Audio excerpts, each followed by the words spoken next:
Dando continuidade ao nosso estudo, agora nós vamos falar de uma outra unidade de armazenamento, que é o SSD. Tem muitos computadores atuais que não trazem mais HD. Às vezes tu compra um computador, como por exemplo um laptop, e aquele computador, no lugar do HD, no lugar do disco rígido, vem um SSD. Qual é a grande diferença de colocar um SSD no teu computador no lugar de um HD? Tenta imaginar isso. Resolvi tirar o disco rígido, tirar o HD do meu computador e no lugar deste disco rígido eu resolvi colocar um SSD.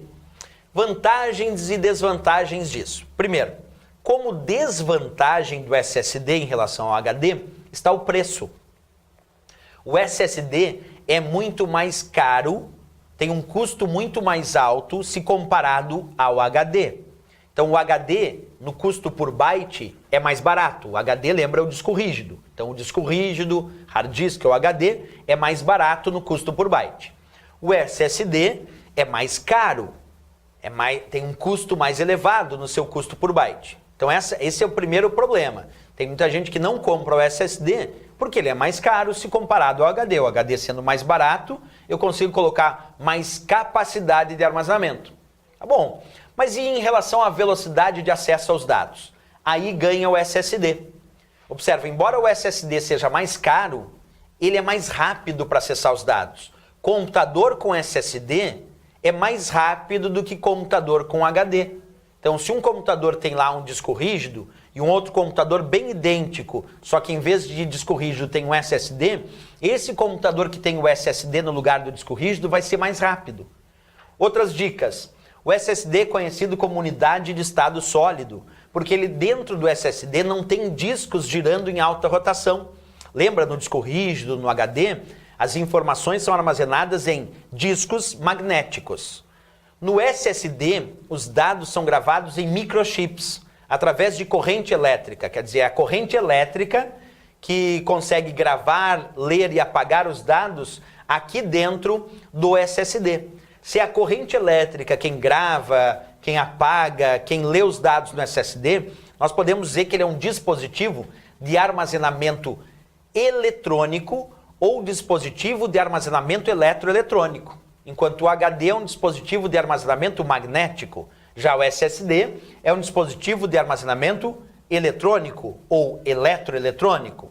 Outra dica, ele não tem partes móveis. Porque o disco rígido, o HD, tem partes móveis. Os discos ficam, lembra? Girando em alta rotação medida em RPM. No caso do SSD não tem disco ali dentro, então não tem disco girando. Ele não tem partes móveis. E por isso mesmo, ele consome menos energia. Podendo fazer a bateria do teu laptop durar mais, por exemplo, porque ele consome menos energia. Então o HD consome mais energia porque tem que girar os discos em alta rotação. O SSD consome menos energia porque não tem partes móveis. Como eu disse, ele é construído em circuito integrado. O SSD vai ser construído em microchips. O que tem ali dentro são microchips que recebem cargas elétricas e aí os dados são gravados dentro desses microchips. Então ele é construído em cima de circuito integrado. Uma outra dica importante sobre os SSDs é que eles podem usar memória flash. Aliás, eles usam normalmente memória flash. A memória de um SSD é a memória flash, que é a mesma memória que está lá no pendrive, a mesma memória que está lá no cartão de memória. Então a memória que o SSD utiliza, na grande maioria das vezes, é a memória flash. Alguns SSDs podem apresentar acréscimo de memória RAM, acréscimo para fazer aí troca de dados entre os dispositivos. Mas a maior parte do armazenamento de dados no SSD, na verdade, é feita com memória flash, que é muito mais rápida do que o armazenamento magnético no disco rígido, por exemplo. Então ele tem muitas vantagens, né? É mais rápido, consome menos energia do computador. O único, porém, é que ele é mais caro, tem um custo alto de produção. A capacidade de armazenamento do SSD, também em função desse custo alto de produção, acaba sendo menor na média. Em média, os discos rígidos têm capacidade maior porque tem um custo mais baixo.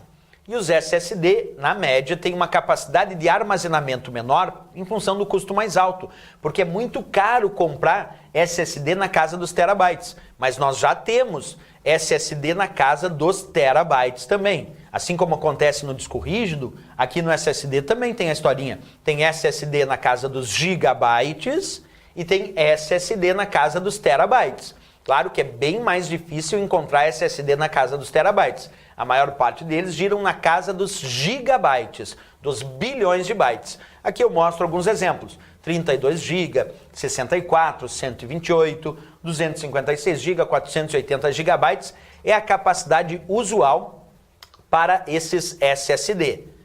Existe, professor, SSD na casa dos terabytes? Existe, mas como eu disse, é muito caro e aí acaba sendo inviável para boa parte dos usuários domésticos. Claro que empresas ou pessoas que querem computadores com um poder de processamento, quer dizer, computadores mais rápidos para armazenar dados de forma mais rápida, às vezes compram SSDs com uma alta capacidade de armazenamento. Mas não é tão comum, né?